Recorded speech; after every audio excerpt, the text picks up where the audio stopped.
Regular Board of Ed meeting to order at 7:08. Item 2, moment of silence.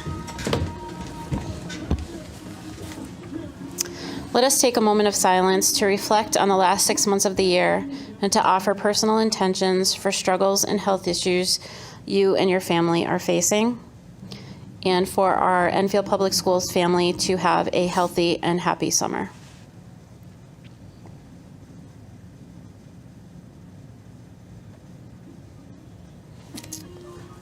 I pledge allegiance to the flag of the United States of America and to the republic for which it stands, one nation, under God, indivisible, with liberty and justice for all. Fire evacuation announcements. The double doors in the back down to the parking lot. The double doors to my left, your right, go down the stairs and out to the parking lot. Roll call, Kathy. Mrs. Acree? Here. Dr. Calnan? Here. Mrs. Cushman? Here. Mr. Hamry? Here. Mr. LeBlanc? Here. Mrs. Pickett? Mr. Ryder? Here. Mr. Ungary? Madam Chair? Here. Item 6, board guests, Enfield's mayor and town manager, Mr. Drezek. Thank you, Madam Chair. Tonight we welcome our town manager, Ellen Zappo-Sazu. I've never said the full name. And our Mayor Crissati. You can welcome to join. Being that this is the last meeting of the school year, and we'll get into graduation during the superintendent's report, and since there's been, we're going to be lacking student representatives to come before the board, I'm going to apologize in advance. I never thought I'd have to talk over any money in a board meeting, so I'm going to do my best. But one of the reasons that we asked the town manager and the mayor to be our guest this evening, because over the last several weeks, there's been a lot of dialogue within the community about the budget process, about what our appropriations were. There's been some confusion that's been addressed in these chambers, both with the board and the council, about certain appropriations to the Board of Ed. And as most of you have probably heard by now, last week we were notified that the state finally did adopt a budget as well. So we thought it was best if we just all came into the room, gave a brief overview of some of the misconceptions about where the money's coming from, allow the board to ask any questions of the three of us, essentially, and also give the residents who watch these meetings pretty regularly at home the opportunity to hear directly from us what's factual and what in some cases is not. So in the event, and I do want to start with something now that we have the two of them here, particularly for Ellen, the Board of Ed was appropriated a 3.94% budget increase, which is essentially what you had asked for, minus the $250,000 reduction to our health insurance line item. I can say this in all confidence. If that budget wasn't adopted, we would be in real trouble. And there's been a lot of discussion about a $1.4 million reduction. In reality, and we'll get into that in a second, there's a lot of talk about the Alliance money. If we weren't supported fully in what the board had requested, we would be at the moment in about a $2.8 million hole.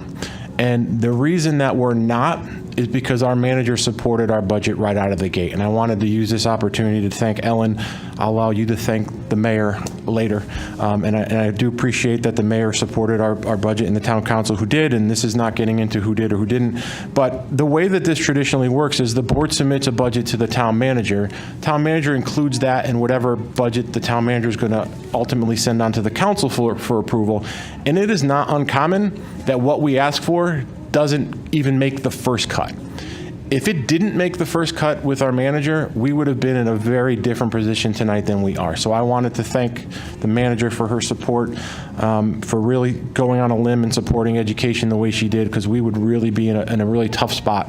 And you'll know why we'll be in a tougher spot for where we're about to get to with the recent figurings of the state budget.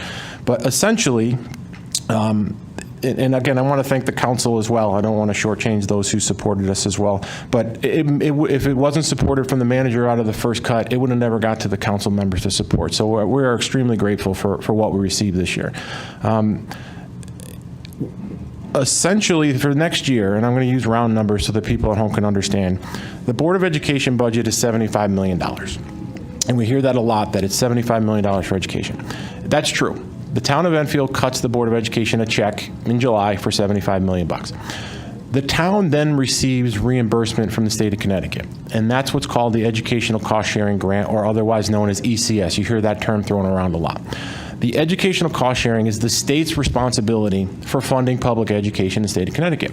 And there's a crazy formula that we all just listen to in the meetings about how it comes up with, and we don't have to agree with the formula.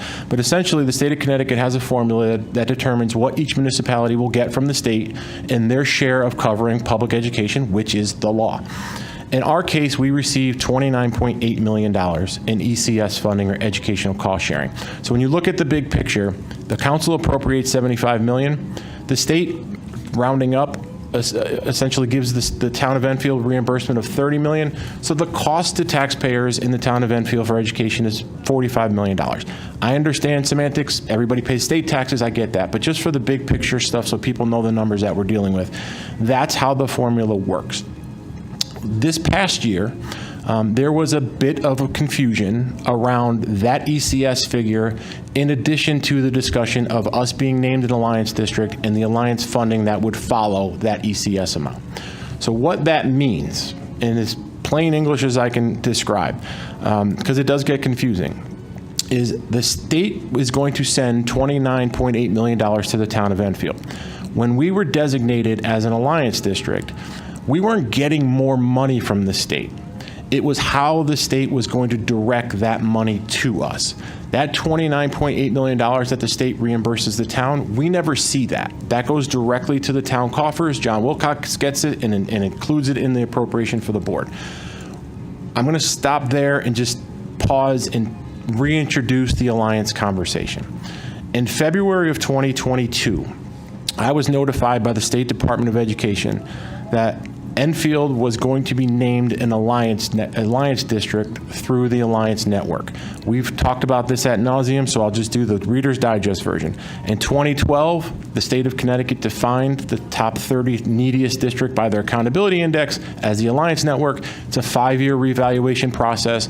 2017, they revalued again. It went from 30 districts to 33. 2022, the 5 years are up. They did it again. Through that revaluation process, 3 districts of the 33 had graduated out, which opened the door for 3 more districts to come in, Enfield being one of them. In February of 2022, when I was notified that we would be included in the next round as an Alliance district, I was told that I can share this information with 2 people.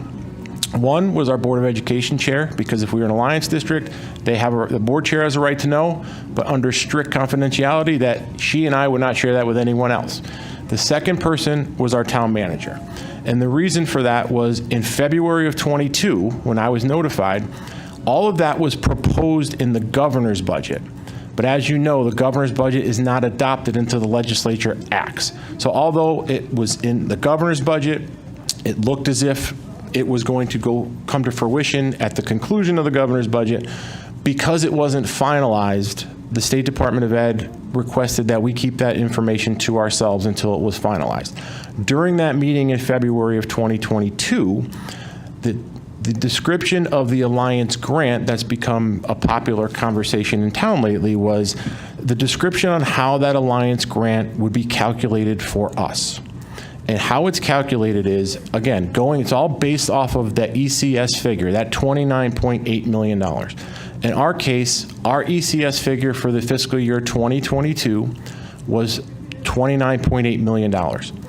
The 33 Alliance districts at the time of February 22, the calculation for the Alliance Network was you take your ECS calculation from 2022, you compare it to your ECS calculation from 2012, a 10-year look back, and whatever the difference was, that becomes your Alliance grant. So in our case, it was $29.8 million in fiscal year 22, $28.4 million in fiscal year 12. The difference, that delta, is $1.4 million. Sound familiar? That $1.4 million then becomes what's called a carve-out to the Enfield Board of Education. So although the town, the reason it was important for the state to have me notify our town manager is because we were still getting, as a community, $29.8 million. The difference is when you have an Alliance grant, the town is not going to receive the full share that they were accustomed to. They were only going to receive $28.4 million as opposed to $29.8 million. The additional $1.4 million was going to be routed directly to the Board of Education. Where that is relevant is the town, rightfully so, when they present their budget, they present revenue and expenses. The town will charge revenue, and I won't speak for them, of ECS reimbursement from the state to offset what they have to spend to ultimately come up with a mill rate and pass a budget for the community. The important note was to make sure the town was aware of this possible designation, because essentially they would be getting $1.4 million in state aid less because that money would come directly to us. In the long run, the Board of Ed would receive $1.4 million more because of the Alliance designation, because the law also states that even though they're getting $1.4 million less, they can't budget us less than they did the previous year. So the burden of that $1.4 million would fall on the shoulders of your local municipality, in our case, the town of Enfield.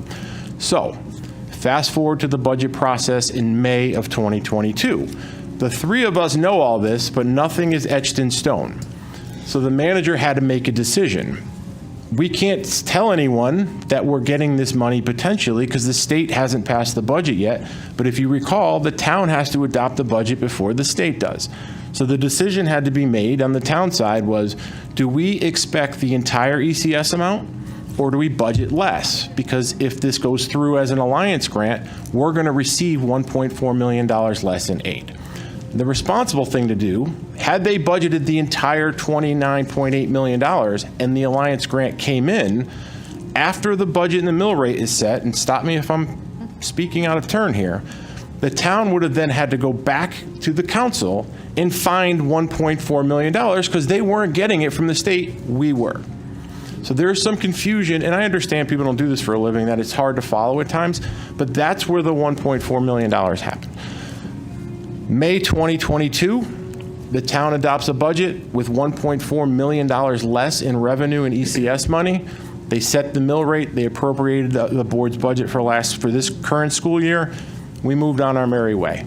That same day, we were notified that the state legislature adopted a budget, but they did something a little bit that wasn't anticipated in the midnight hour that none of us can really figure out exactly what happened, but we have our inclinations, is that the Alliance network that was supposed to be 33 districts, so there were 33 before we got there, 3 graduated out, us, Plainfield, and Stratford were taking the place of the 3 that graduated out.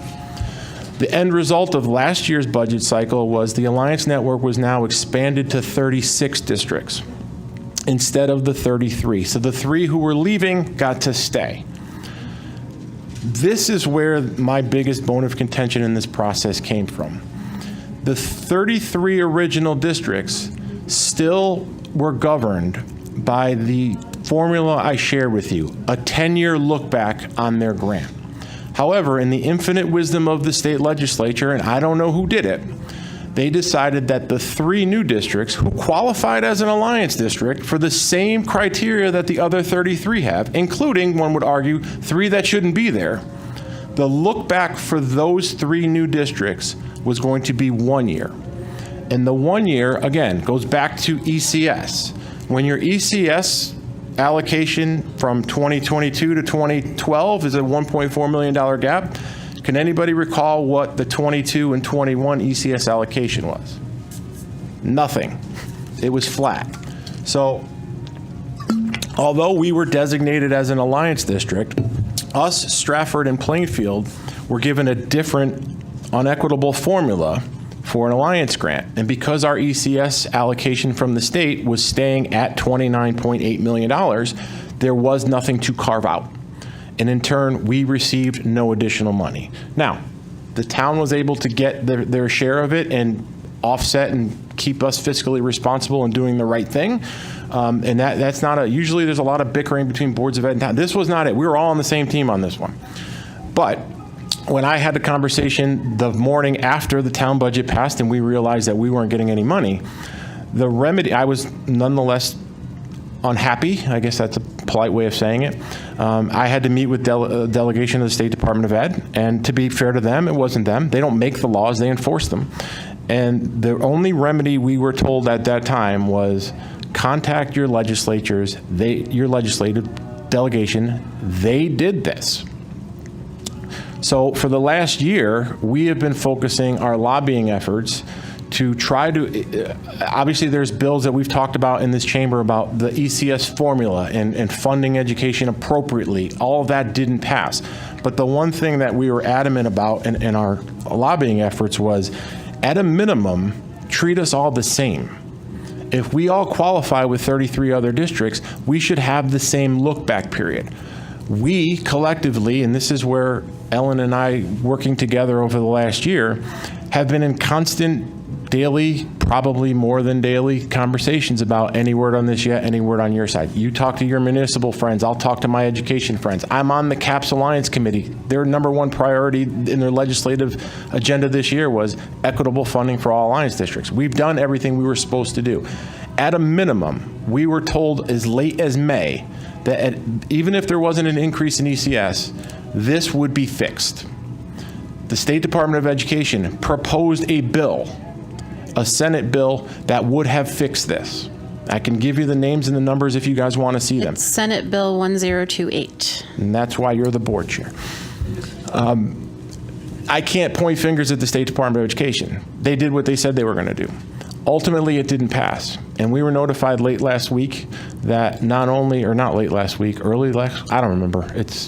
You were in a meeting early last week. I just, before you go too far with that, I want to let you know we asked, Ms. Acree, myself, and Mr. Hamry were downstairs with Representative Hall and Senator Kissel, and I asked about the 1028 not passing, and did she say it died on the calendar? Yes. It died on the calendar. You know what else died on the calendar? Us getting any money. Because unfortunately, we kind of got the worst of all worlds with this allocation from the state. The Alliance Fairness Act, I don't know what it's officially called, but that's what I was going with, did not pass. Unfortunately, our look back is still 1 year, and the other two neighboring, or the original three that got the 1 year look back, ourselves in Stratford and Plainfield, we did not get any remedy to the 10-year look back. Unfortunately as well, House Bill 5003 did not pass in the way that we all lobbied for, so the ECS formula reconfiguration was not adopted. So the town of Enfield as a whole, and that's where I'll kick into you guys because I don't get into the pilot money and stuff like that, and I've talked a lot already. But from an ECS perspective, we are held flat funded for the next 2 fiscal years from the state of Connecticut, which would be 4 years in a row now. Because our ECS calculation has remained at $28.9 million, or $29.8 million, we only have a 1 year look back as being designated as an Alliance district, but the grant is calculated off your number. There is no Alliance grant. So right now we're looking at flat funding for ECS for the next 2 years, including the year that we're currently in, and no remedy whatsoever when it comes to receiving an Alliance grant. So I will go back to where I started. I know there was a lot of consternation about the budget process this year and how much it's going to cost and all that other stuff. I just need the people at home to realize if they didn't do what they did, we were looking at 60 people that would not be here come July 1st. And I can't thank these guys enough for that. With regards to a remedy moving forward, again, the State Department gave me the same answer. You really need to talk to your legislators. We'll continue to do that. But in the short term, I think the message for the people who are watching this and they live in the community need to realize there is no help coming in the form of funding. We are where we are right now. And I think the message is we're kind of on this, we're on our own on this. And that's why the relationship between this body and these folks is ever so important, because if we don't work together with them, we're all going to lose. So did I miss anything, folks? I know we've talked a lot over the last couple of weeks. I took a lot of time on this, but I had some things to say. I will defer to the town manager and the mayor to fill in any gaps I may have taken. Well said, well done, Superintendent Drezek. I don't think you missed one item that you stated in regard to this process. from the town's point of view, from my point of view, being the mayor of this town, one of the things that we always look at is being fiscally responsible.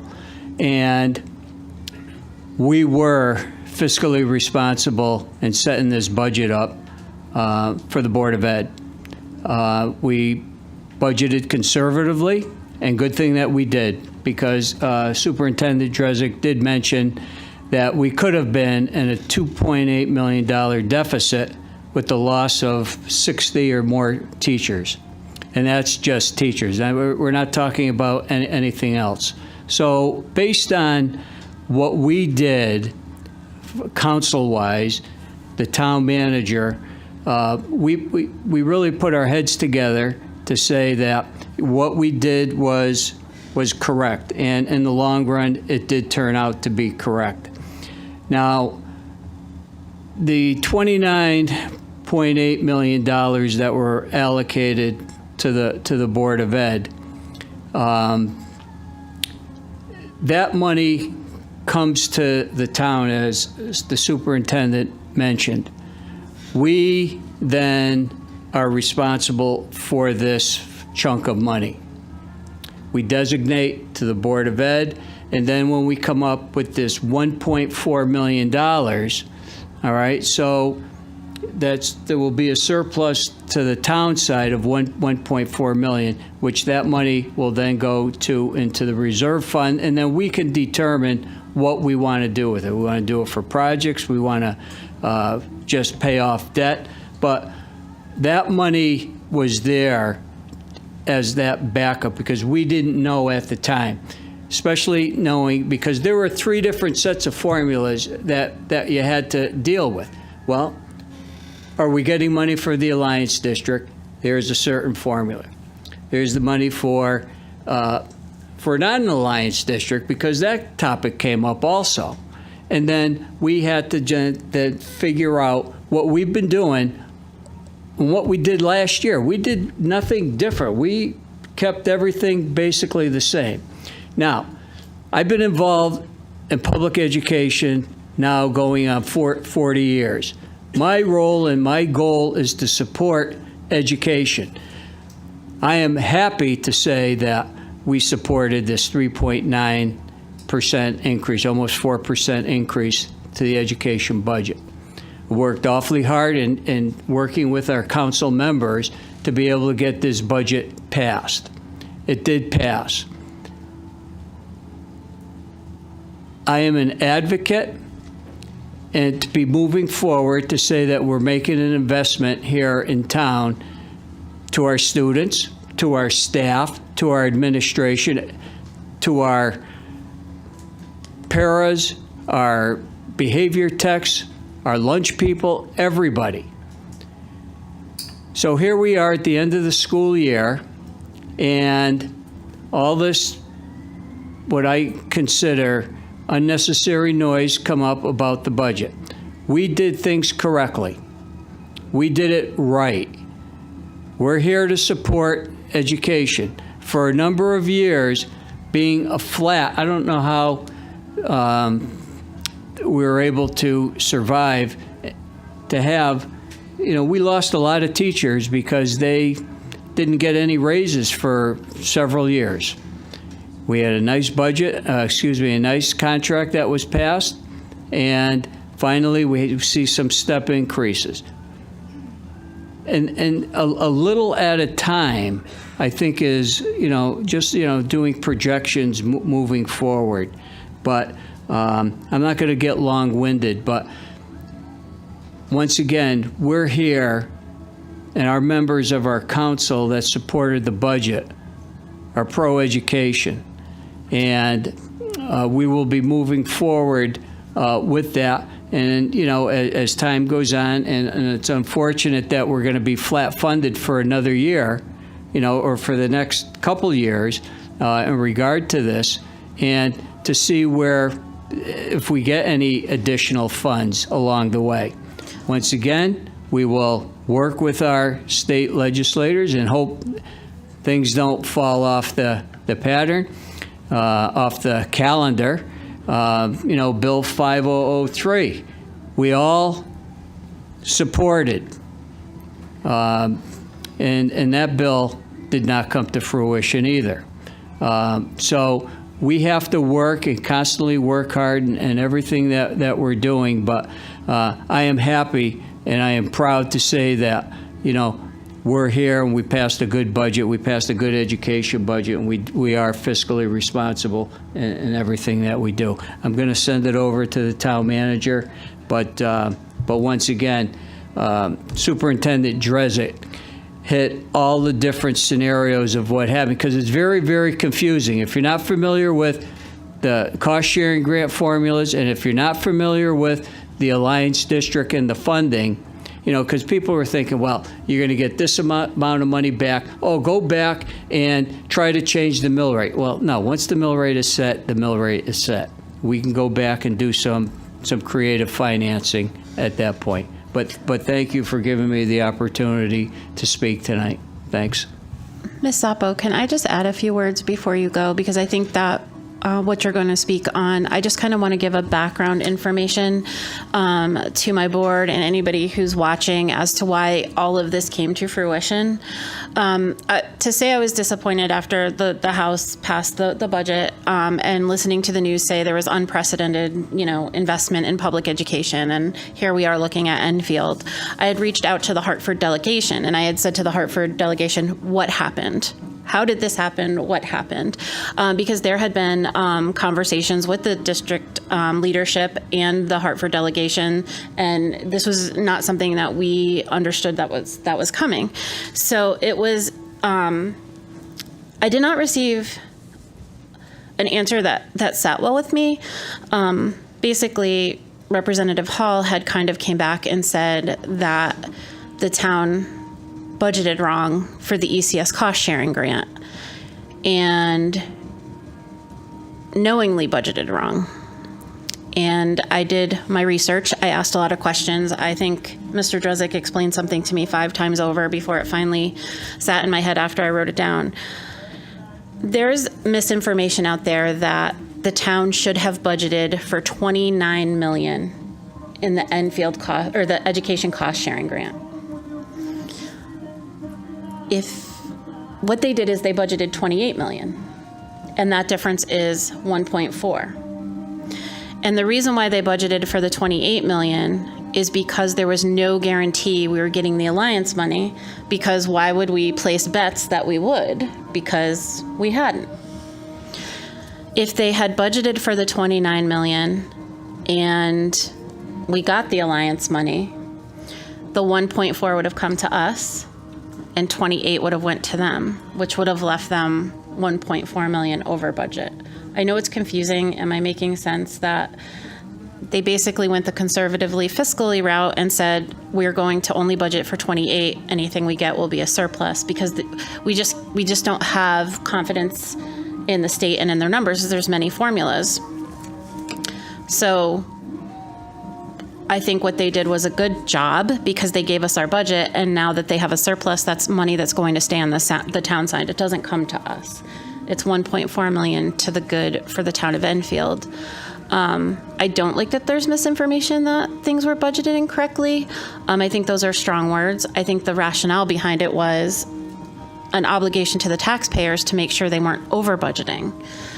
Because if you over budget, you're really putting the burden on the taxpayers once again. So it's up to the town council what they want to do with that 1.4 million 1.4. It's not extra money for us. It's not like we have this extra money to play with. That is town money.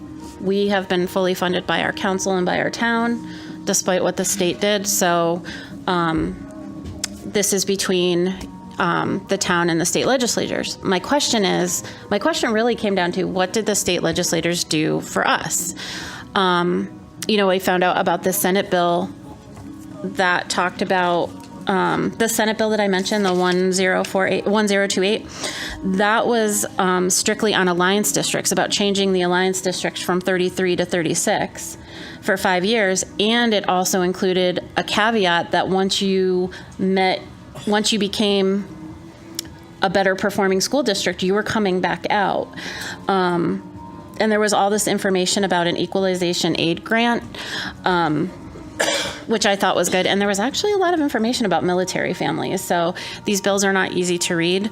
I found that had died on the calendar. Now, House Bill 5003, it passed with amendments. So now I want to look at the amendments. I'm frustrated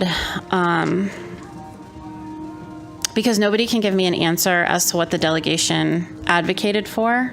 I also found out, and Ms. Acree and Mr. Hamry were down there, that, and some of our audience members, that in one side of the story, the ECS cost sharing grant went down because it looked like the needs of our students went down and our wealth went up, is what we were told. Correct me if I'm wrong. And I'm wondering if it looked like the needs of our students went down because we had free lunch, which the state had mandated during COVID. On the other side, so they're telling us we're getting paid too much through the through the cost sharing grant. But then they're telling us, oh, but you qualified to be an alliance district because you're a low performing district, and that's largely based on your socioeconomic status. So it doesn't sound like the left hand is talking to the right hand. We also talked about the three districts that came in when we came in, us, Enfield, Stratford, and Plainville or Plainfield. I always get them confused, so I'm sorry about that. Well, I was told that Stratford received alliance money because they weren't getting paid enough through the ECS calculation grant. So I know that's confusing. But it brings me to what is the delegation doing? You know, are we relying on other delegation to go ahead and tell us, no, Enfield's going to be okay?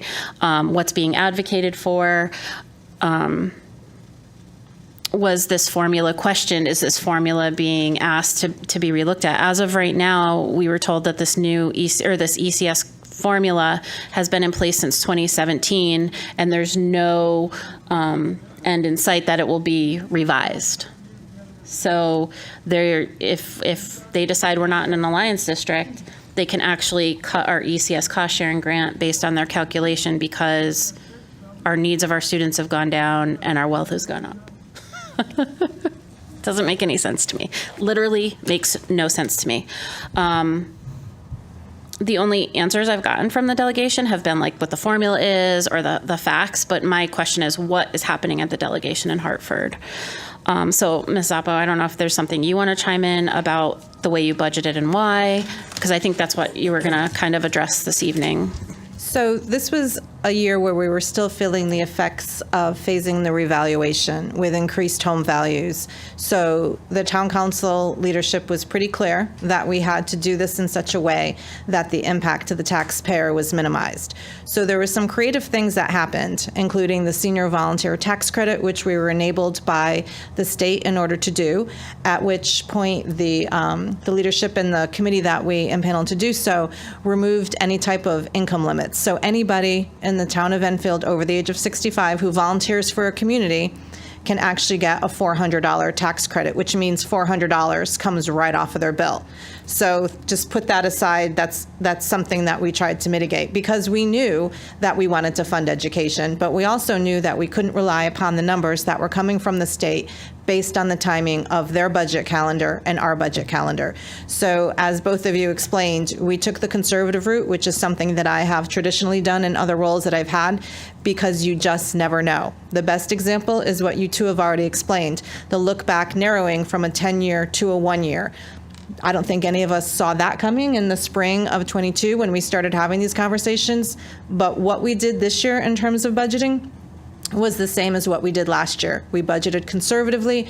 We took in extra revenue. The ECS formula is considered an entitlement to the town. It is money, it is revenue that comes to the town. You have seen, I'm sure all of you have heard the stories of certain towns, municipalities over the course of years, bad budget years, recessions, holding on to those ECS dollars. And the MBR was born out of a lot of those conversations. So what we did last year was the same thing that we did this year. So there really is no difficulty. We budgeted conservatively. We took in extra revenue.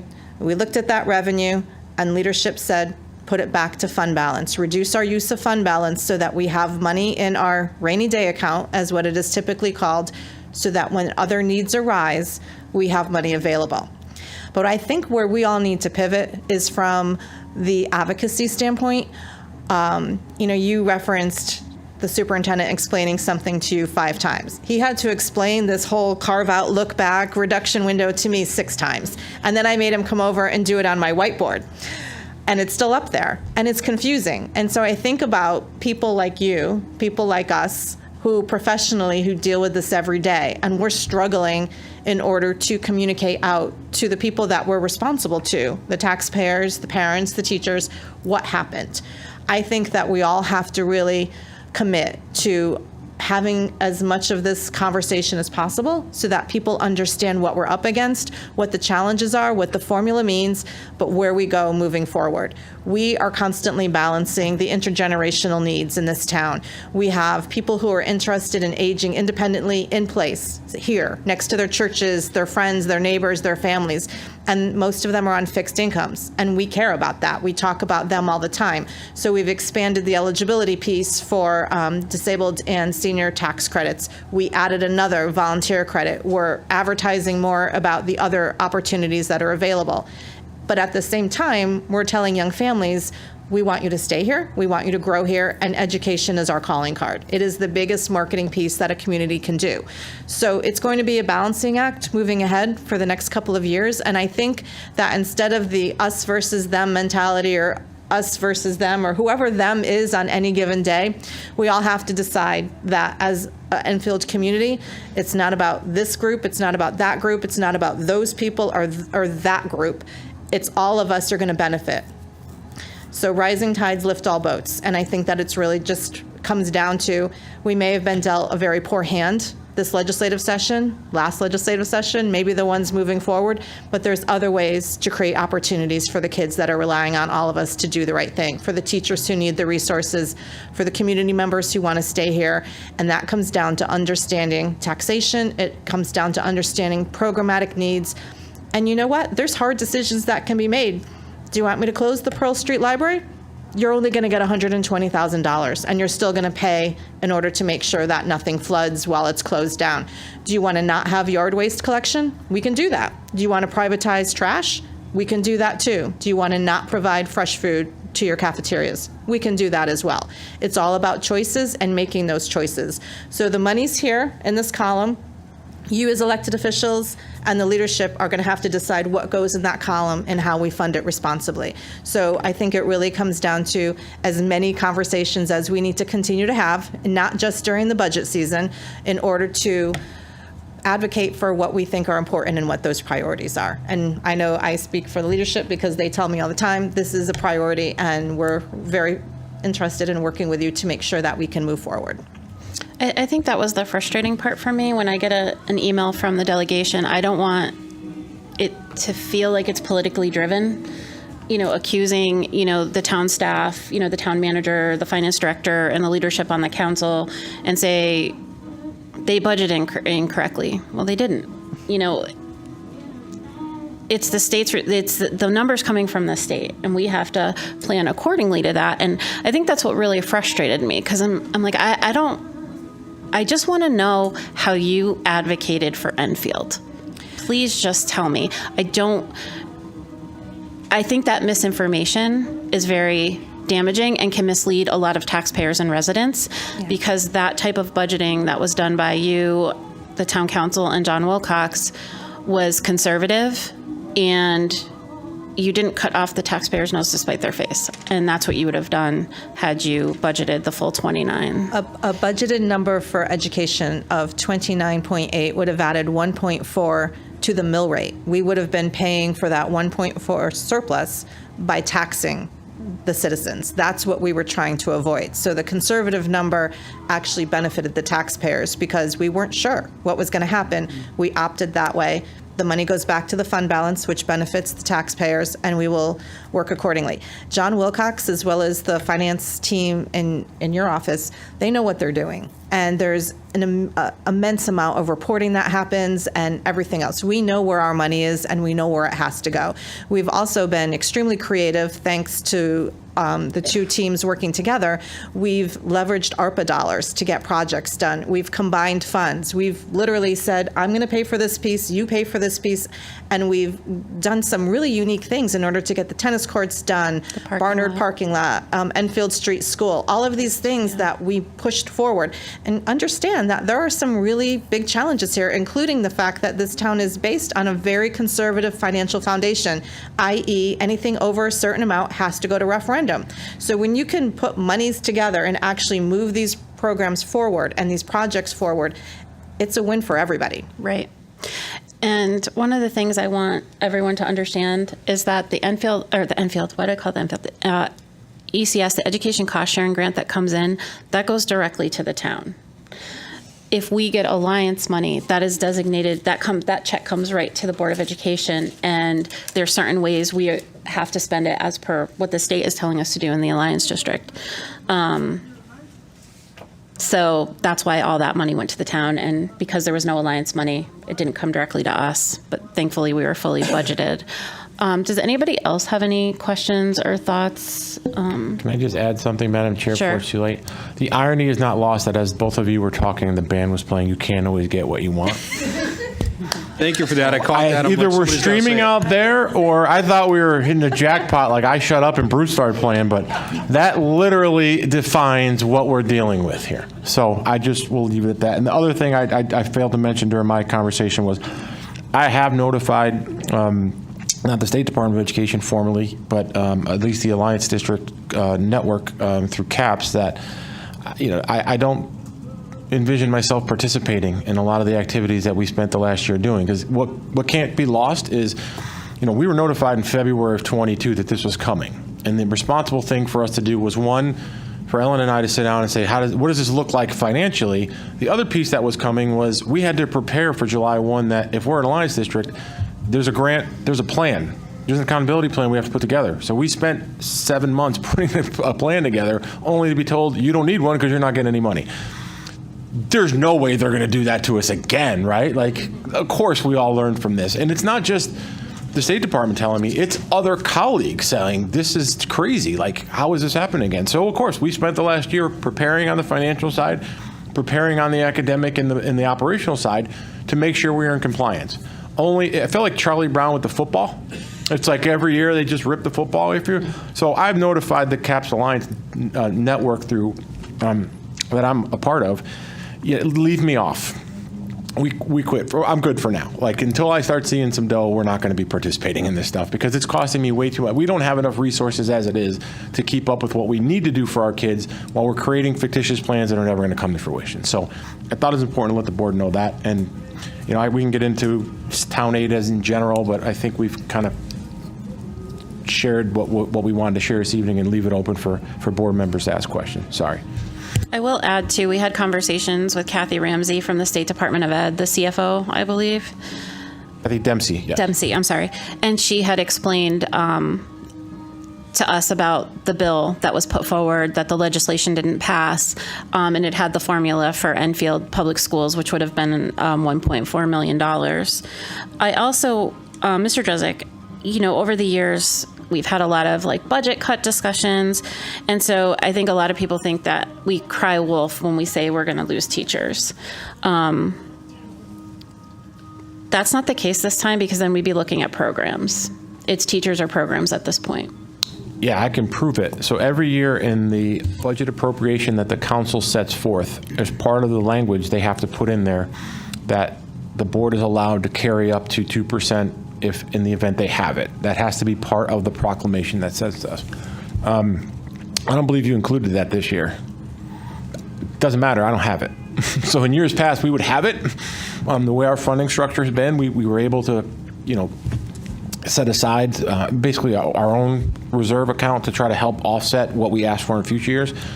I don't even know if it passed in the actual appropriation because it doesn't matter. We don't have the 2%. So yeah, I understand the sentiment because we always learn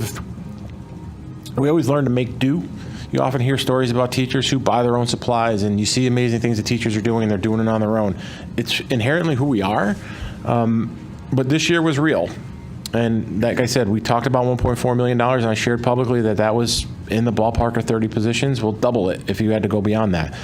That was $1.4 million when, at the time we were having those conversations, the Alliance grant was still on the table because the look-back language was supposed to be fixed. So we had a little bit more of a cushion not to break the glass and say Armageddon's happening, because at least we would have that. Good thing we didn't, because we all know what happened. So that was real. So I think to your point, Ms. Oppo, is there is this us versus them, and for 12 years I've seen it.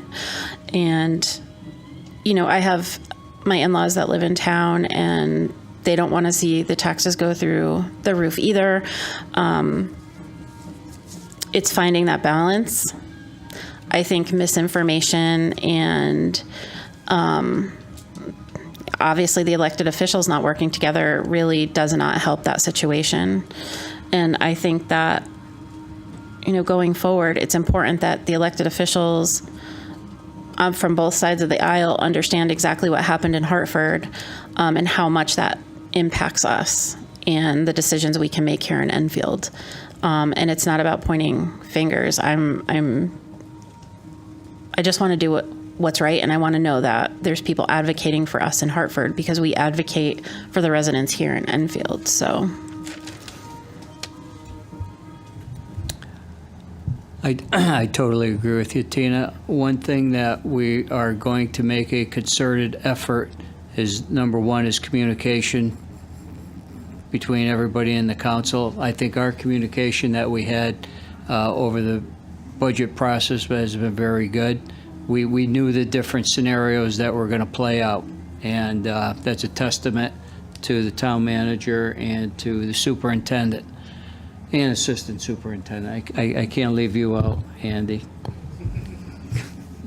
But moving forward, in terms of the budget, we are planning on having quarterly updates so that we know, as you know, time goes on, so that we're prepared for the budget moving forward, so that we, you know, everybody will know up front exactly where we're going. So we are planning on that, and we want both sides of the aisle working together.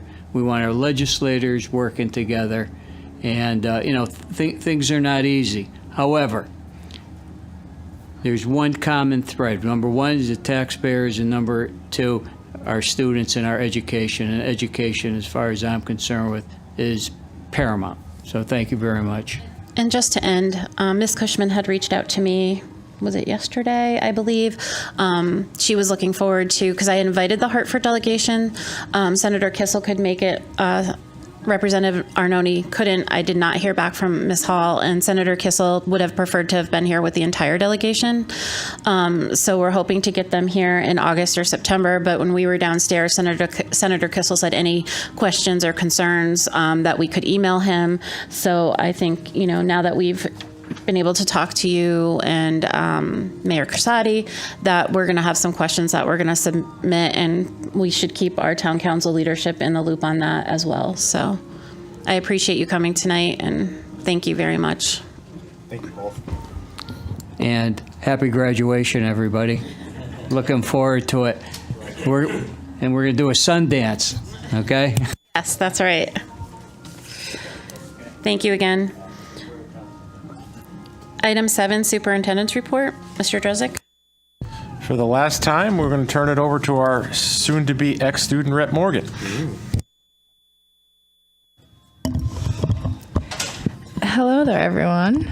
So I actually have a good amount of updates, considering it is actually almost the end of the year, but you know, that's when everything goes down. Senior class, I know you guys already hate this, but we've heard it all week for the past month and a half, but you know, it's real. It's coming to an end. This was our last day of finals. We did it. We're done until August, or for some of us who are leaving on Saturday. Sorry, that really stinks. You get no break. Wednesday, Tomorrow and Thursday, we are having graduation rehearsal from 8 to 12. You need to be in the gym by 8 a.m. Please. Let's try not to fool around. We really don't want to have to be here on Friday, considering it might rain. So let's not fool around. I get it. It's a fun thing. All 300 of us are going to be sitting in bleachers for 4 hours having fun. But, let's give admin a little bit of a break. You will receive your cap and gowns and your 10 tickets right after graduation practice tomorrow. Fun fact, you will not receive them if you do not turn in your iPad. Please turn in your iPads. We've received many emails about them. The school will not be giving you any extra tickets. You will get 10, and if you need more, you will have to figure out a way to get more. Seniors, tomorrow is the last day to completely turn in your wiped iPad. You need to go into settings and restart it, refresh it like you were never here. You must return it with the case it came with, the keyboard it came with, a charger, and the protective black filament sleeve that we got.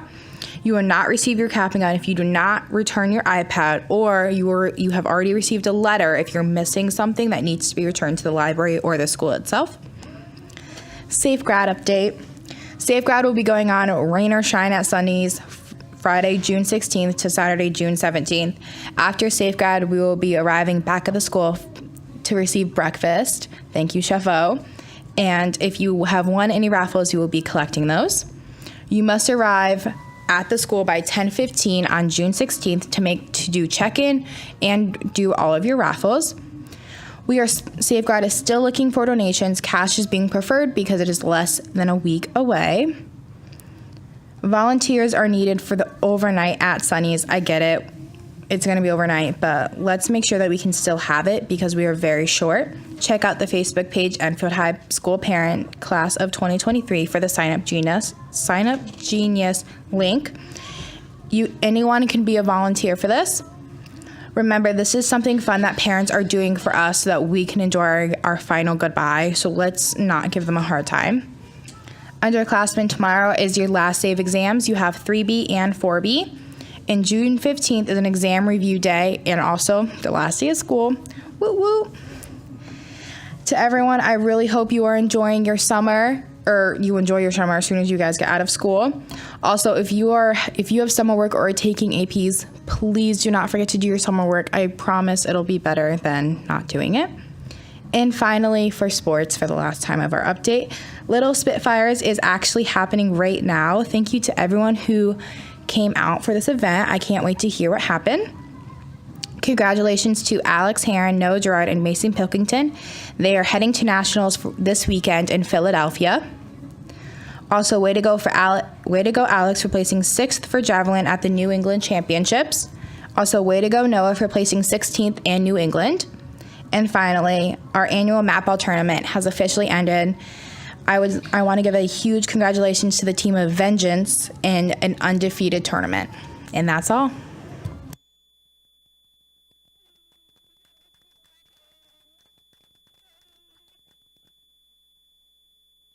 Great. Now I got to go.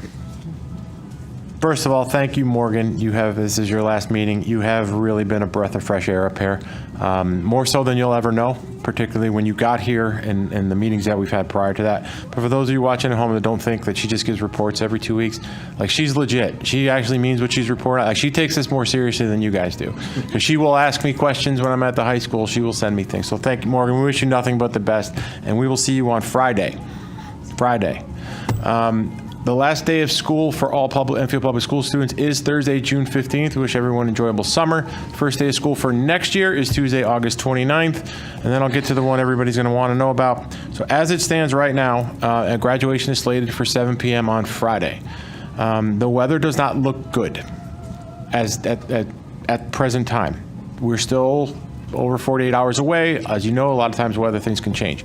Ms. Clark put out a message to families today, and I want to reiterate that we are going to do everything possible to get the ceremony in on Friday. Now, obviously, we're going to do it with safety in mind. We're not going to put you out in a hurricane, but there may be some slight Mr. Drizzle at some point during the ceremony.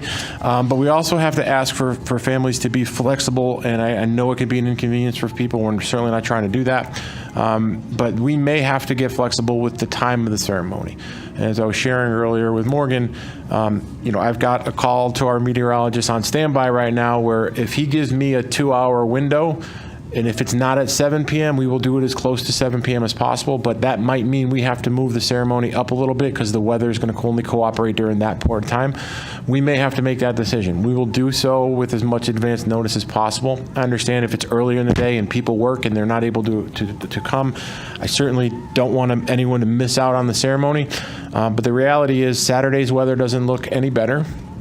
We would not host it on a Sunday, and we were really into next week based on what the forecast looks like. So it appears that there may be a window on Friday at some point during the day prior to the early evening, and may have to adjust the time. But right now, that's what we're going with the hopes that we are able to fit it in.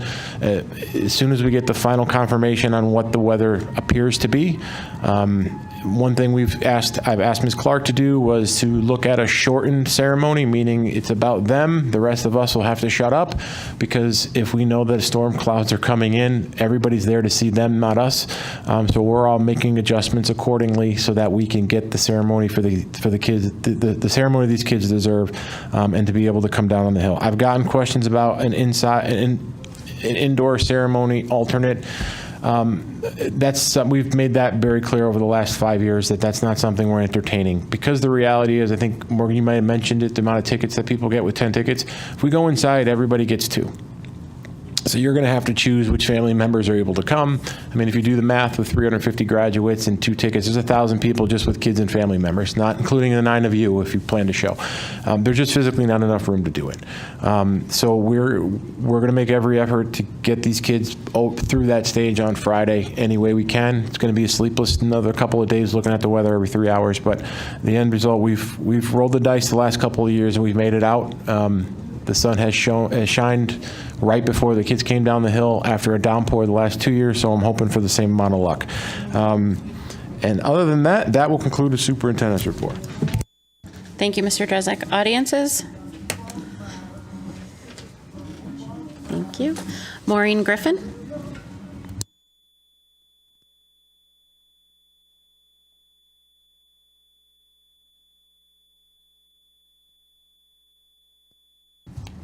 Hi, Maureen Griffin, Abbey Road. Last meeting, there was a question posed to the superintendent about funding and how implying that it was misrepresented, and he explained how the value of what the town pays for the buildings is included in it. I would think that you should know these things if you're on the board. But also, what struck me with that was that was being used, that number, in the presumption, in that it was put out there that, well, the town pays for all the building, that it was put out there with the implication that we're really paying a couple more $1,000s per kid, and we're not.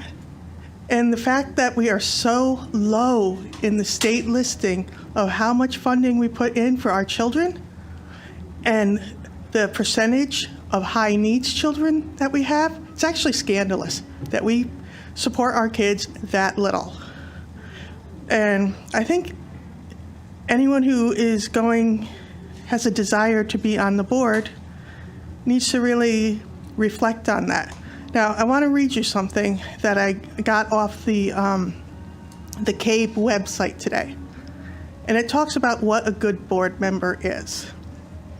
A good board member avoids administrative decisions or attempts to second-guess the administration. The superintendent is the chief administrator, and the board has no administrative function. A good board member is well acquainted with district policies. A good board member should vote at all times in the best interests of the school district. I think that's probably one of the most important. A good board member is flexible and realizes there are times when changes must be made, when tradition cannot be honored, and when pressure must be ignored. I agree with the idea that we need to be fiscally responsible. We pay a hell of a lot of taxes at our house, and it's not always easy, but we do it. I don't want our taxes to be through the roof, but if we don't have good schools, then our property values are going to drop, and thus our mill rate will have to go up. So it does, in the long run, it gives nothing to the taxpayers to short the schools.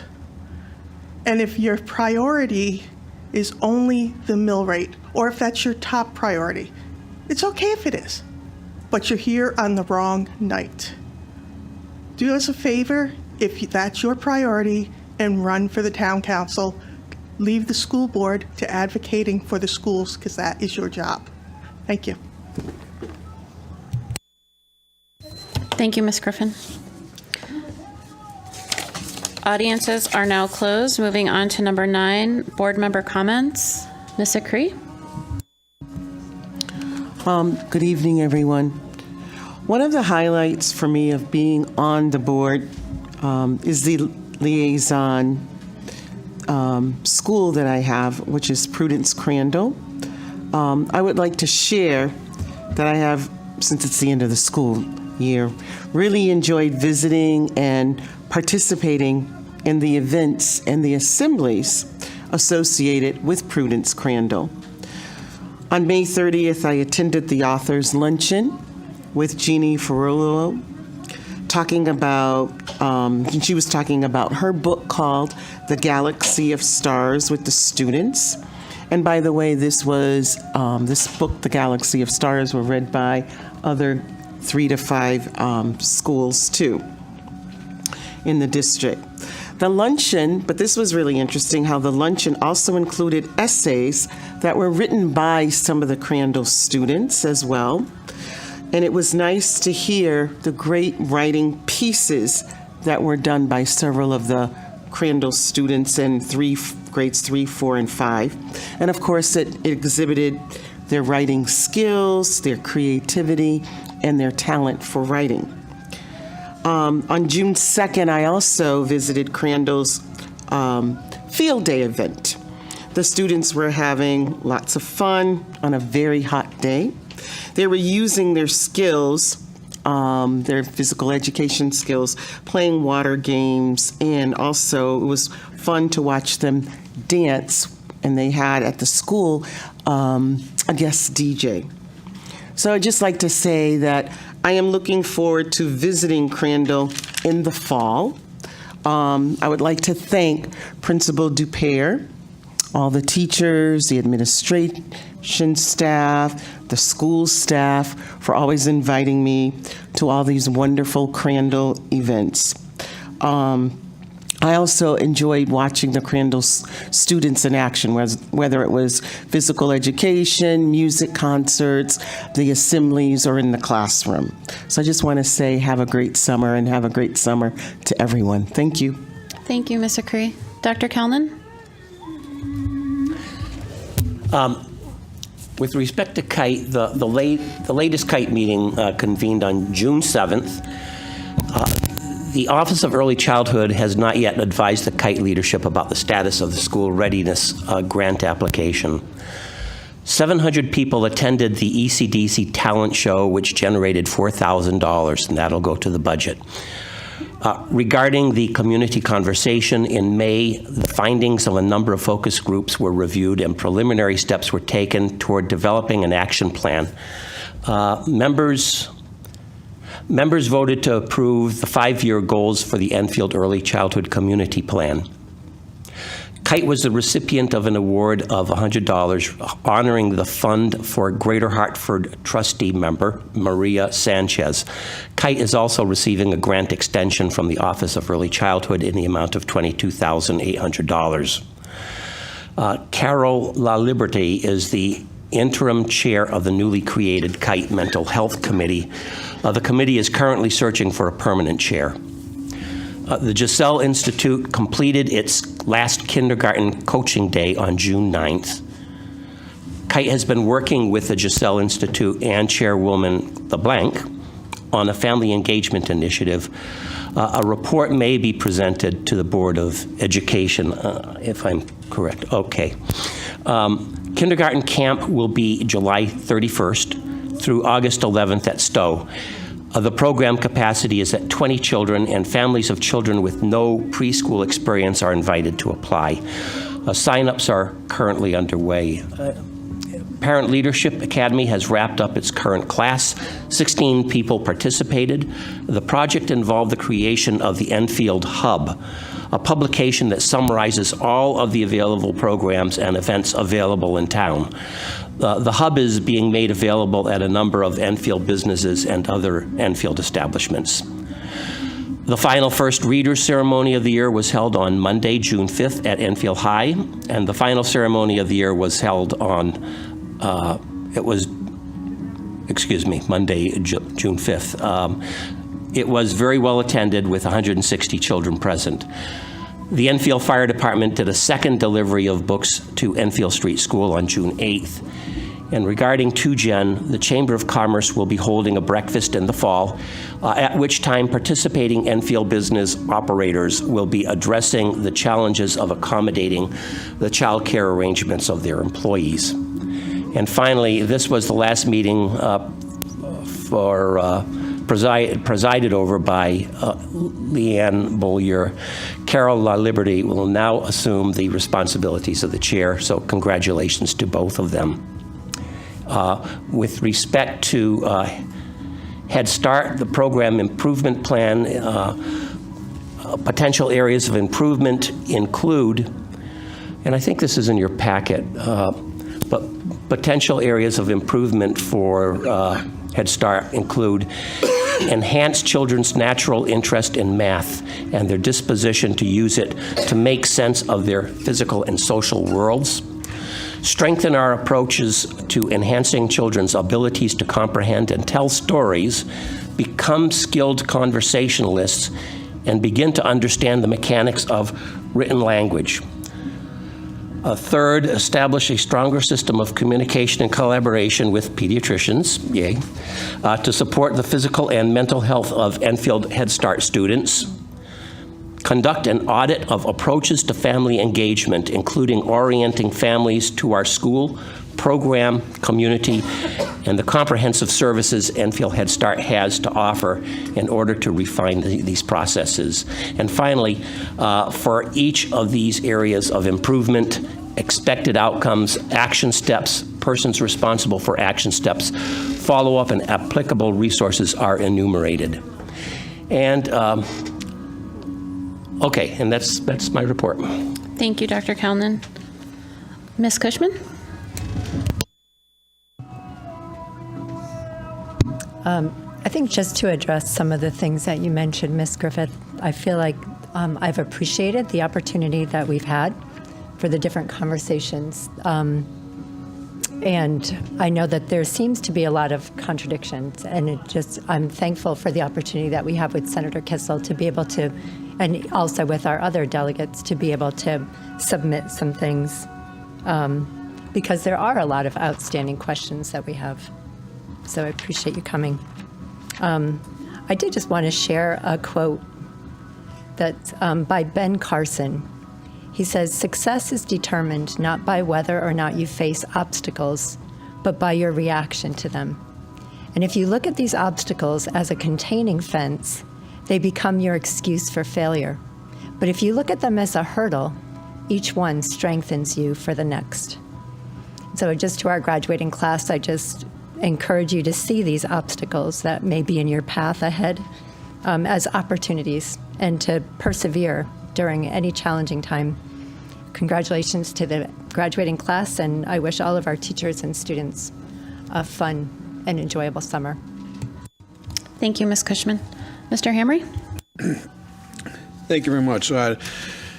For the traditional first thing out of the gate here, I'm going to start with the JFK update, of which I have none, because Leslie has probably taken the month off. It's a well-deserved time to be focusing on the important things regarding graduation and everybody transitioning from the current grades to the next ones. So I do want to congratulate everybody at JFK for the year that they've had, for the obstacles they've overcome, for the performances that they've put on, and everything that they've done to make it a successful year. So again, thank you to Leslie, Dr. Barrios, and everybody on the staff and in the school at JFK. Next up, Happy Pride. It's Pride Month here in Enfield, and it's good to be able to say those words out loud to those that want to hear it, that need to hear it, and are beginning to appreciate the fact that Enfield is an open and welcoming community.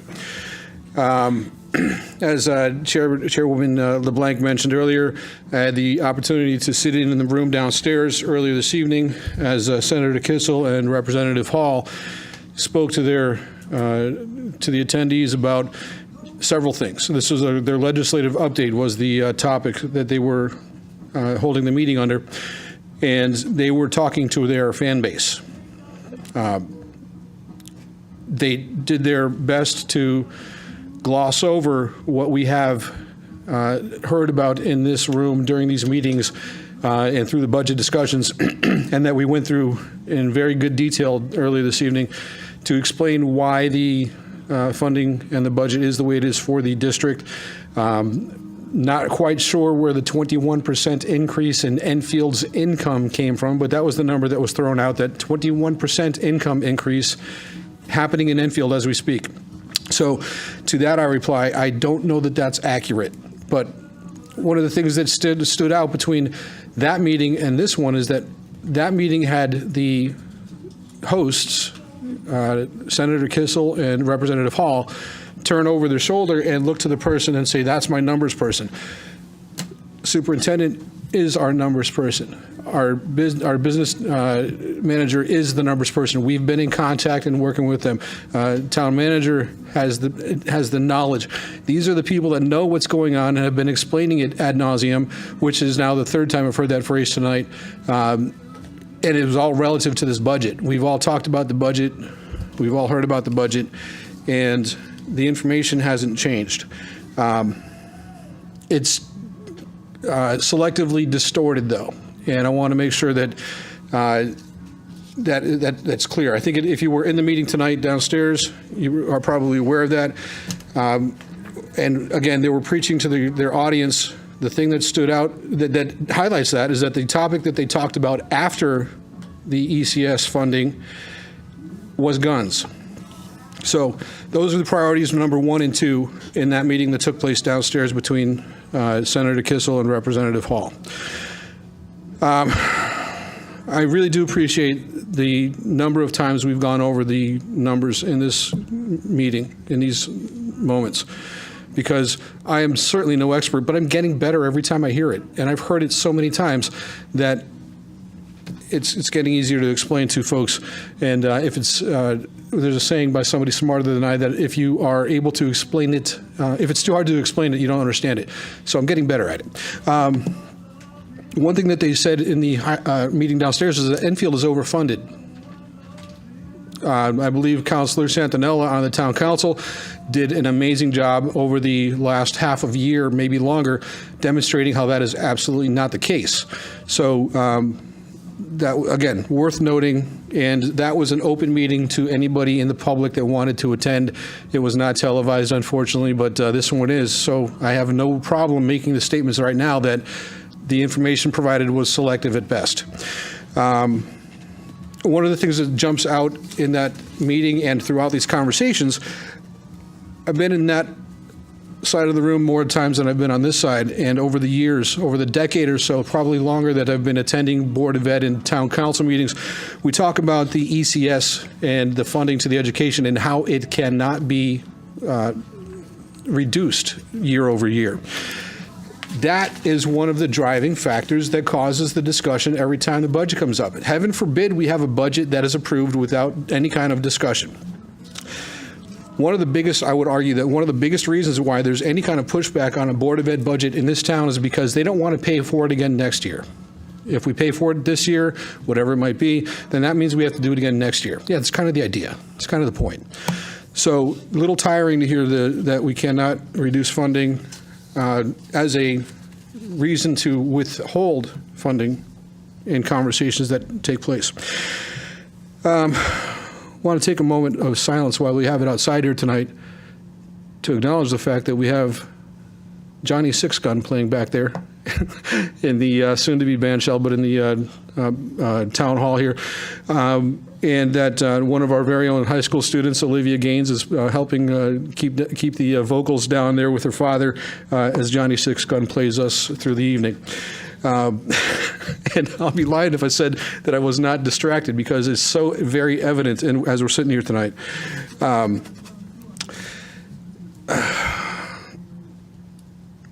One of the things that struck me about the graduation process, in military support and in the military community, is the very simple phrase of adapt and overcome.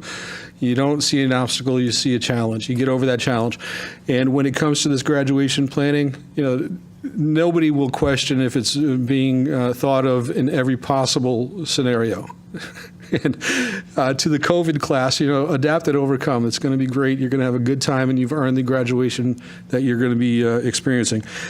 So congratulations to all those graduates, both at Enfield High School, at JFK, and to everybody making that bridge to the following year, to the next year in their education.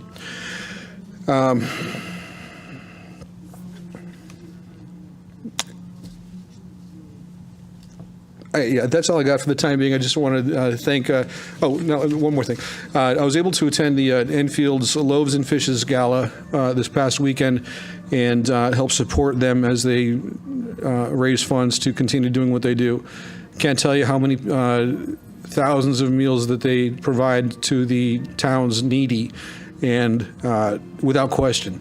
There's no question asked. You show up there, they're going to feed you. And they've been doing that for 30 years, 40 years. I'm going to get it wrong, and somebody's going to correct me on it. But they've been doing it for a very long time, and I do appreciate everybody at Loaves and Fishes, Maya, and the entire group that pulled that off. So I'm going to be done now. I'm going to go back to listening to the music for a minute. So thank you very much. I did not think it was going to be that loud. Thank you, Mr. Hamry. Mr. LeBlanc? Good evening. After missing the last few meetings, I didn't know I'd get the welcome back band, but but no, in all seriousness, that's a really cool thing for the town to look forward to for the rest of the summer. And it's good to be back with baseball season slowing down. With everything that was discussed tonight, I guess, it's, you look at the past, and this all came into play back, as our superintendent said, back at the beginning to mid part of 2022. And we talk about the past a lot, including even the past week of the budget being passed on a state level. And to me, it's like all we can do now is just kind of advocate moving forward on how we can best help Enfield and the needs of our school system, and look at the next year or two or three and figure out what steps we can take to help our town out in that sense. And when it comes to, in-town budgets and stuff like that, of course, I love being fiscally conservative and responsible with the money that taxpayers are handing over to the town. But when it comes to education, to me, that's one thing you can't ever lack in being an advocate enough for, because the way I look at it is, as soon as you start taking away things on an educational level, it's very, very hard to get back in any sense. So if cuts were to be made, and it's the right thing to do at this present time, right? Well, what's that mean 5 years down the road? It's a difficult road back to where you should be. So, I will always be an advocate for trying to fund our schools and our education system as much as possible, as I think that helps move the town forward in the right direction. As we had a audience member, Mrs. Griffin, bring up tonight, it's very important for property value. It's very important for young families. It's how you grow a town. The superintendent, I believe, or town manager, mayor, whoever it was, same thing, right? I mean, you want to tell these young families to stay in town, and the number one reason people will do that is because of the education system. And we can do everything else, to make the town great, but at the end of the day, it's about the education. And we need to always keep that on the forefront of our minds. And as the town manager said too, try to balance it all, of course, but education definitely needs to be, if not the top, very near the top of what the priorities are for the town moving forward. So again, good to be back, and I look forward to a graduation in the coming days. Have a good summer. I especially want to give a summer shout out to, I was at the Hazardville graduation today for the second graders, and I ran into Principal Hunter there, and I know she has some changes coming, and I wish her the best in her endeavors moving forward. She's going to do great in her new position, and I wish her and her family nothing but the best. Have a good summer. Thank you. Thank you, Mr. LeBlanc. Mr. Ryder? I will start with my Eli Whitney updates. So for July and August, not to get ahead of this week and school wrapping up, but I know that it can always be unsettling when you transition into your next building. So for second graders who just got used to a building that they entered when they were 5 years old, and now they're heading off to their second building ever, in most cases, although some of them may have went to Stowe before their K-2 schools. I just wanted to share that there will be 3 dates available at Eli Whitney, and I'm sure the other K-2 schools are doing something similar. But Eli Whitney will be open if you want to come by with your incoming third graders, or if you're a 4th or 5th grader and you've just moved into town, or you've moved within town and you're going to be at Whitney, and you hadn't attended Whitney in the past and you'd like to see the building, on August 15, 16, and 17. And I'll mention this again in our future meetings, but I just wanted to note that on your calendar, August 15, 16, and 17 from 10 a.m. to 2 p.m. There'll be 3 consecutive days with a 4-hour window. Pop in. You can meet the administration staff. There'll be some office staff in. Your classroom teacher may not be there that day, but if you wanted to just see the building with your students, get a sense of the building, that's where the gym is, that's where the library is. This is similar to Hazardville in that respect, that they're both down that wing. Come play on the playscape. Head over to the middle school library and take a walk over to Whitney. Get familiar with the building that you're going to be in. Nothing gives, as a parent, you more of a comfort level than seeing the building with your kids, but that's also very important for your incoming students to see the building too. Then it gives your parents a chance to meet, the administration, and that's going to be great. If you are away, if you have a family vacation, and there's a lot of that, because August 15, 16, and 17, you have school starting soon, you might be away that week, reach out to the principal. Just reach out to your principal and just be like, I'd love to take a quick little walkabout in the school, and your principals will let you know what days they might be in. They may not be able to walk you down the halls themselves, but a lot of times they will. They'll stop what they're doing because they want to meet our students. They want to meet their parents. And it just gets the communication going, and it establishes a relationship, at least by getting to see each other's faces. That's something that you don't get over email, and our administration staff is so accommodating with requests like this at all of our schools. But I just wanted to pass that on from the team at Eli Whitney, who will be losing one of their members. So I want to send a shout out to, where's my angle? There's my angle. I don't know which camera I'm on. Camera 2. Find your right. Camera, yep, thank you. Miss Fitz, Miss Kristen Fitzsimmons, we are very proud of you. And I say we as a family member of Eli Whitney, and I may also be speaking for people at this table who know her as well, but we're very proud of you. And for anybody that knows Miss Fitz, who will soon be Dr. Fitz, she will be taking over at Hazardville Memorial School to tag on to what Jonathan was saying. So Mrs. Hunter, after 5 or 6 school years at HMS, is leaving. She's moving with her family. We wish her the best. And we also wish Miss Fitz the best over at Hazardville. And I'm a neighbor, so please reach out if you need anything. And I'm excited to see you over there. It's your time. So thank you both. So since we last met, these are just a few of my stops. So we last met on May 30th. On May 31st, a lot of us were at the Enfield High School Awards and Scholarship Evening. It was a great night. It was the amount of students that receive certificates of award and or scholarships is stunning. And I'm so proud of our students. And they do such an incredible job, and especially the class of 23, who spent their freshman and sophomore years and COVID and junior. I mean, wasn't probably the high school that you see on the CW. Is that still a network? But it wasn't High School Musical, but congratulations to all of you.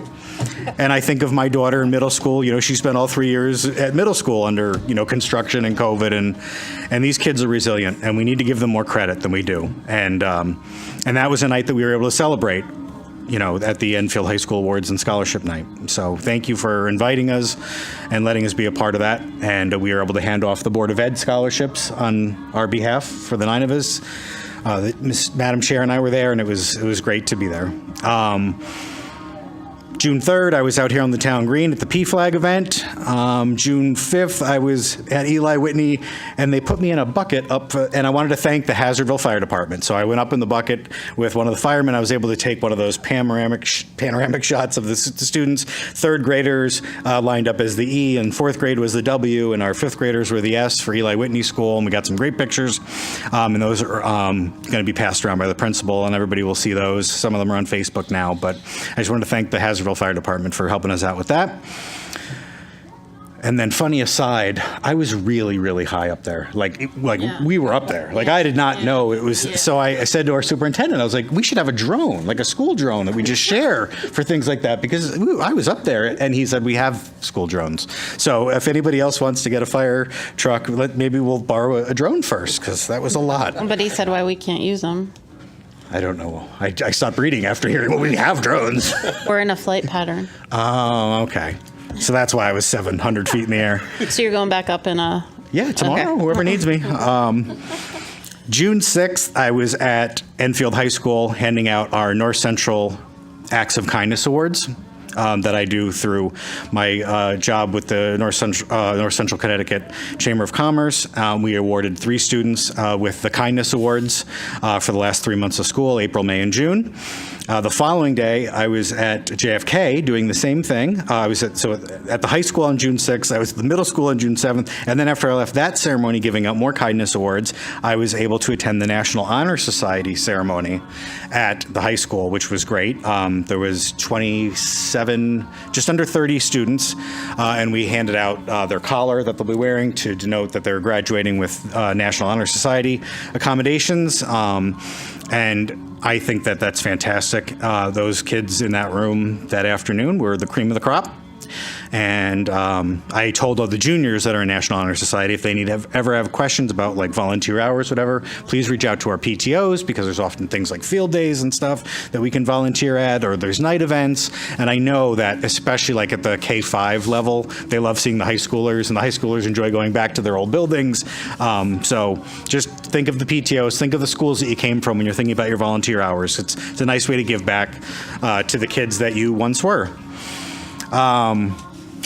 This week I was at Enfield Streets Field Day, so I've got my Enfield Street Bees on today. Mrs. Pickett is not here. She had a family obligation this evening, but I saw her husband. He was one of our parent volunteers at Enfield Street Schools Field Day. And I was going to ask the mayor when he was here earlier. I'm sure he heard our music and announcements the entire day, because I know my daughter heard them at the high school through the windows. Did you hear any of our music?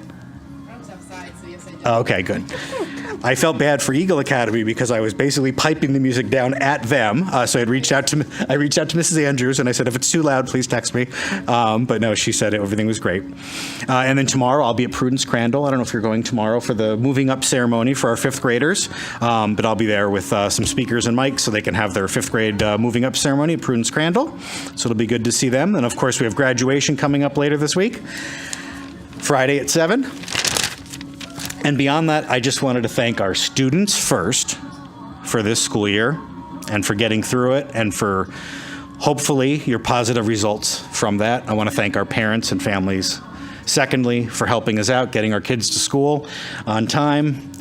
And I want to thank our staff and our administration for taking care of our kids the last 10 months, and for educating our students, and for caring about our students enough to do the job that you did every day. So thank you. Happy summer. Have a safe, healthy, and enjoyable summer, and we'll see you at the end of August. Thank you, Mr. Ryder. I just have a few updates.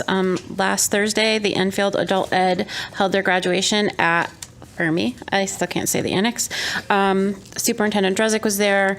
I guess we can both agree that the energy on Thursday night was excellent. It was a great night. They seem like a tight-knit group. The families were excited for every single graduate. Oh, Mr. Hamry and Dr. Callan were there as well. Wasn't the energy great in that room? Yeah, It was amazing. Yeah, A lot of families there to support and there be was proud a of their lot of students. families there. Yeah, it was great. Like Mr. Ryder said, we attended the EHS Scholarship and Awards Night. I just have to comment that whenever we go somewhere together, like we were so happy and so excited to be there, and we act like we know every single student, and we don't. But it was a good night. It was great to see some of the kids who didn't expect to get an award, but you could tell when their names were announced, they had put the work in to do it, and they were really, really surprised. Miss Morgan, I will be at Safegrad all night.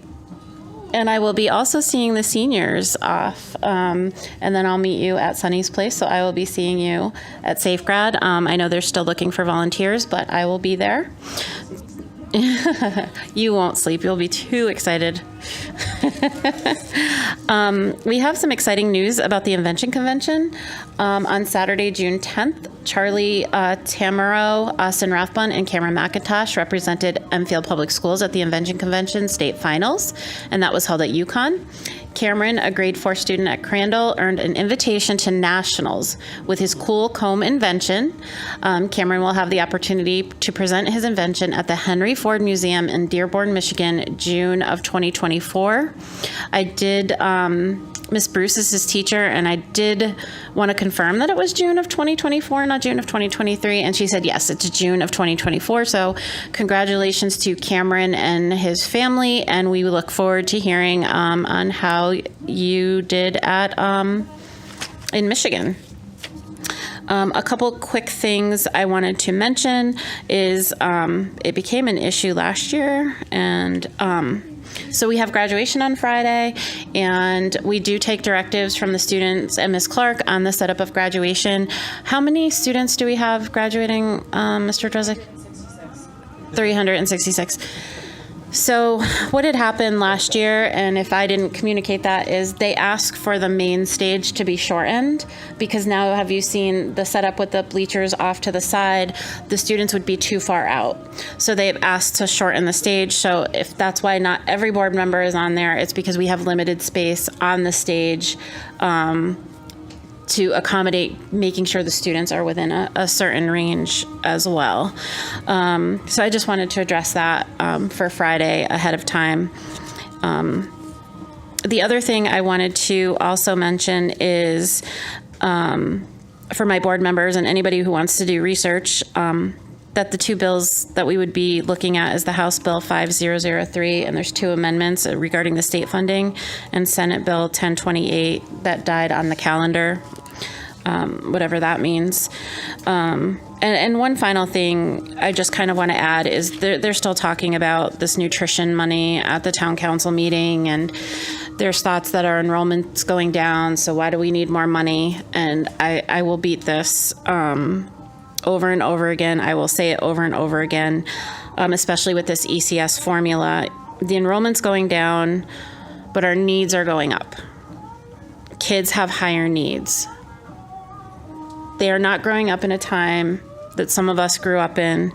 And I wish people could see that, and if they had come to if they came to our schools and knew our school population, they would see that some of the hardships that kids and families are facing today, and they're very serious.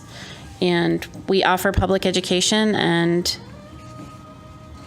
it's our responsibility to support those families in the best way we can, and to make sure our education is equitable for all families.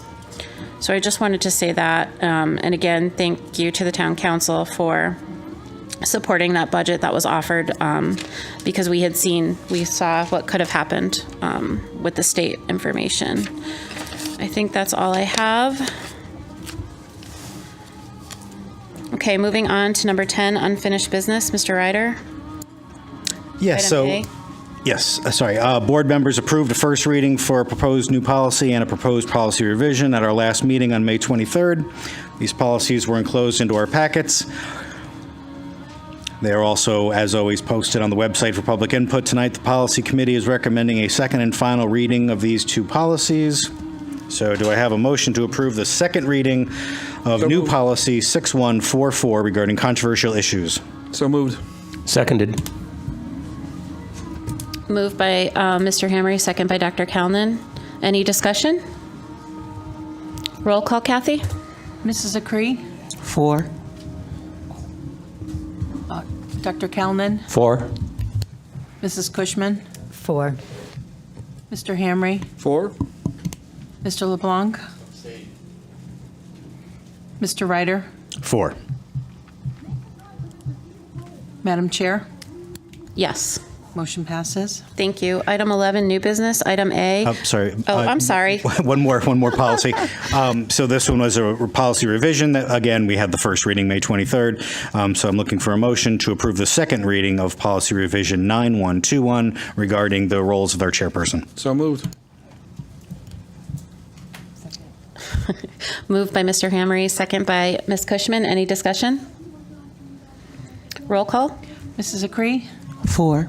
Dr. Calnan? 4. Mrs. Cushman? 4. Mr. Hamry? 4. Mr. LeBlanc? Mr. Ryder? 4.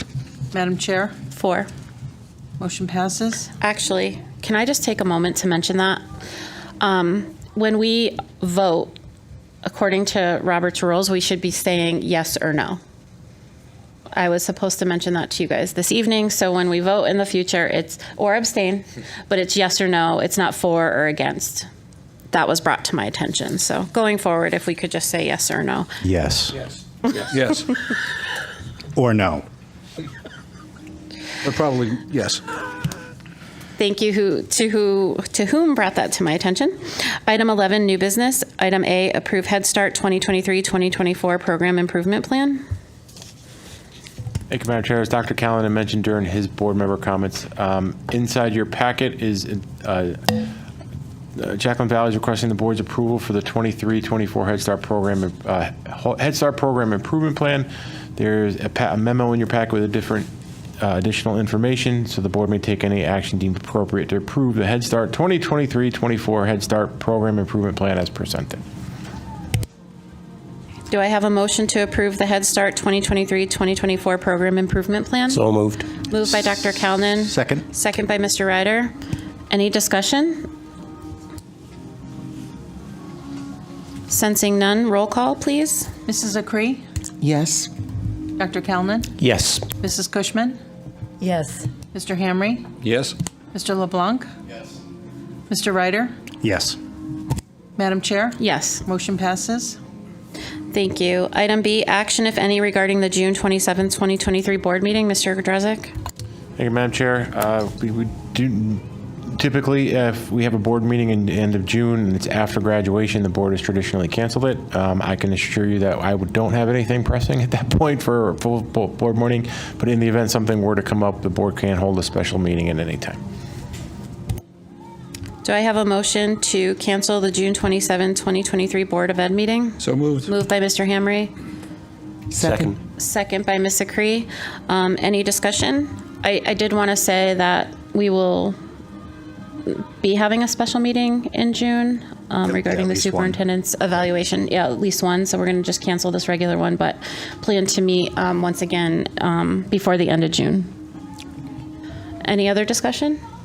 Roll call? Mrs. Acree? Yes. Dr. Calnan? Yes. Mrs. Cushman? Yes. Mr. Hamry? Yes. Mr. LeBlanc? Yes.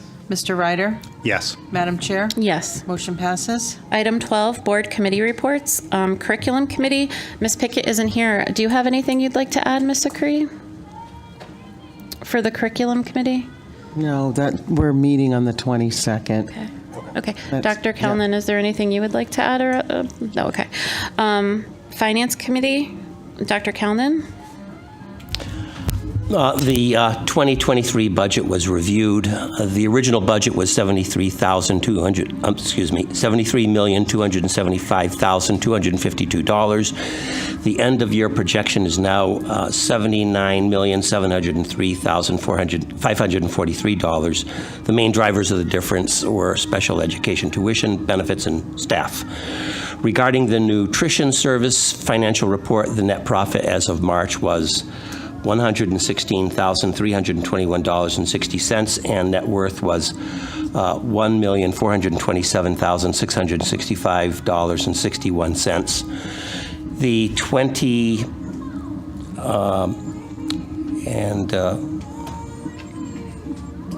with respect to the TAG investment, total value is now $2,987,784.01, a loss of $35,671.63 over the previous period. So again, a reminder, our peak value was $3,510,000 in 2021. That concludes my report. Thank you. Policy Committee, Mr. Ryder? We will not be meeting next week. In June, we will get together in September, but we may get together with Mr. Longy ahead of that based on all the other laws and bills that have passed in the state, and look at any policies that need our attention first, and then go from there. Great. Leadership Committee, we were going to meet this evening before the board meeting to discuss the superintendent's evaluation, but we are going to discuss that this evening under executive session. The Pre-K through 5 School Modernization Committee, Mr. Ryder, do you have any updates, or do you want to defer to Mr. Drezig? I didn't know if you knew any more than I did. And the topic was not what we were talking about earlier with the town manager, so I didn't want to put her on the spot, but I was just wondering if there was an update from our postings. There is an update. We did receive a bid. It was touch and go for a moment there, but we did receive a bid. John Daig and Fred Gerber on the town side have been working collaboratively with the company that there's some administrative issues as far as how the bidding goes and trying to start that process. But the good news is we did receive a bid for our services. And they are meeting, is it next? They're meeting next week. Next week. Yep. There's a meeting with towns. Russell and Dawson is the group that was awarded the bid. The board does not have to take any action because the council did, but the meeting to start the preliminary items on that's going to be next week. And the bid was off the town's bid list, and it was under the amount that was appropriated from the council. So we've met all the criteria. The meeting will take place next week, and as soon as we get a time frame during that meeting, I'll reach out to you and the entire board so we can schedule another committee meeting. Okay, thank you. Okay, Joint Facilities Committee. Our next scheduled meeting is June 22nd. The JFK Building Committee. No update. Joint Security Committee. We will schedule a meeting before the school year opens, but nothing on the calendar yet. The Enfield Mental Health and Wellness Work Group. Ms. Acree is going to give an update at this point? Or Dr. Callan, would you like to start, and then we'll go to Yes. Ms. Acree? Okay, perfect. Please, thank you. One of the ways by which school mental health services can be delivered is by means of a school-based health center. Enfield already has an SBHC operated by Community Health Center. However, its functionality is problematic. A report from the Connecticut Department of Health a year ago identified Enfield as being one of 11 communities in Connecticut in greatest need of child health care services, which could potentially be provided by SBHCs. So plans have been made to meet with Melissa Thibault, the SBHC program manager for CHC, on June 29th to discuss the status of the Enfield SBHC and possible future operations. Jean and I are working on a mission statement for our committee to clarify its purpose and the need for such a committee, and we will share the statement with the chair once it is completed. A few weeks ago, Jean and I decided to contact our state legislators to inquire about what, if any, resources the state of Connecticut is making available to school systems. With the chair's permission, I would like to ask Jean to report on some promising information she has received from Senator Kissel. Ms. Acree? So 2 bills have been passed in the state legislature, and I'm just going to read some of the highlights. Of course. It's pretty long. Sure. There's first the school-based mental and physical health grants and services. So this session of the legislature passed several initiatives to support school-based mental and physical health services. So a new law creates a Department of Public Health administered school-based health center, like a grant expansion program this year, to provide grants to certain operators to expand their centers and the services they provide. So, for example, it creates a new State Department of Education grant from 2023 to 2025 for school districts to hire and retain more school social workers, school psychologists, school counselors, then for the family, marriage, and family therapists and nurses. That's one bill. Another bill titled Early Childhood Mental and Behavioral Services and Providers. This legislature enacted a new law that focuses on mental and behavioral health services, primarily those provided for early childhood. It includes several provisions on access to services, such as requiring the Department of Mental Health and Addiction Services to make mobile crisis service publicly available 24 hours a day, 7 days a week, requiring the DPH to establish a pilot program to expand children's behavioral health services provided by pediatric care providers in private practices. It also addresses behavioral health provider recruitment and retention, requiring the DPH to convene a physician recruitment working group to study ways to recruit, retain, and compensate primary care, psychiatric, and behavioral health providers. And those are just some of the highlights. There's more, but. Thank you very much for both your hard work. I will let you know, to Mr. Drezek, they actually reached out to me for the resolution from the previous mental health committee, so they could review that resolution, so they could see the makeup of a committee. So I was able to find that too. And we appreciate that. That was, of course, a different entity entirely. Correct. That disbanded, and basically the mission is pretty much the same, and we're formulating that, and we'll provide it to you when we've finalized it. Okay, thank you so much. Enfield Cultural Arts Commission. Thank you.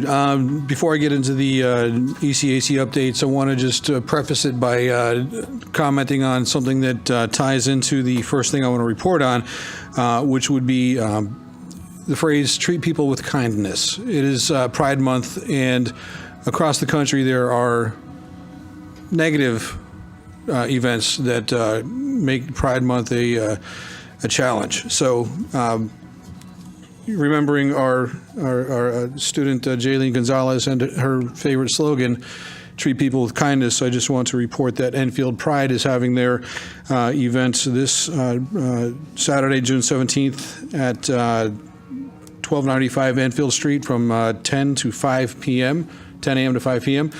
Also happening Saturday on the town green here is going to be the Juneteenth celebration happening from 11 to 6 p.m. That is being hosted through the Ujima African American Alliance. And I'm going to guess that people that are watching this online or at home can hear the music behind us here. This is, again, the first night of the Enfield Culture and Arts Commission's town weekly concert series. And I have been so utterly distracted tonight, especially when they played Joe Walsh's Rocky Mountain Way. That's got a groove you could follow, drive a truck through. And they were doing an amazing job back there tonight. But every Tuesday throughout the summer, you're going to have live music right here, and I'll be on that side of the window next time because it's just amazing. And lastly, I want to throw out congratulations to Enfield's new poet laureate, Enzima, excuse me, I pronounced her name incorrectly, Hutchings. She's the poet laureate for the town of Enfield now for the next 2-year term. So congratulations to Enzima as well. And, and before I forget, the open mic night still happens at the Enfield Public Library on Middle Road. First Wednesday of the month. The turnout is getting more and more and more, just like what's happening behind us right now. It's going to get bigger and bigger, and you're going to see the talent that is here in town, like organically, homegrown Enfield talent. So thank you very much. That takes care of the ECAC. Thank you, Mr. Hamry. Item 13, approval of minutes. Do I have a motion to approve the Special Board of Ed meeting minutes from May 23rd, 2023? So moved. Second. Moved by Mr. Ryder, second by Mr. Hamry. Any discussion? Show of hands? Do I have a motion to approve the regular Board of Ed meeting minutes from May 23, 2023? So moved. Moved by Mr. Hamry, Second. second by Mr. Ryder. Any discussion? Show of hands? Item 13, approval of accounts and payroll. Dr. Kalnin? Okay, so the Finance Committee met on June 5th, 2023 to review financial statements for the month of April year-to-date and to examine various documents related to finances. Our review concluded that there is nothing significant to report to the board. Motion, I move we accept the superintendent's certification as follows. I hereby certify that in the month of May, total expenditures amounted to $7,036,552.74, broken down between payroll totaling $4,915,673.38 and other accounts totaling $2,120,879.36. All payments have been made in accordance with the approved budget and are properly accounted for within the books of account. Copies of approval for check invoices are properly documented. Do I have a second? Second. Second by Mr. Ryder, or do I need the first? Dr. Kalnin with the first, Mr. Ryder with the second.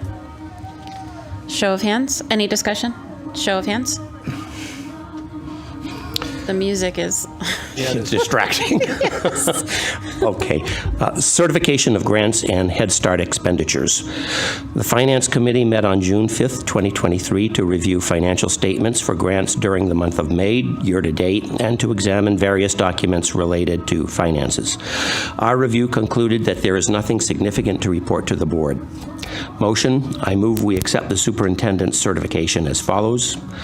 I hereby certify that in the month of May, the total grant and Head Start expenditures amounted to $675,438.91, broken down between payroll totaling $549,078.59 and other accounts totaling $126,360.32. All payments have been made in accordance with approved budget and are properly accounted for within the books of account.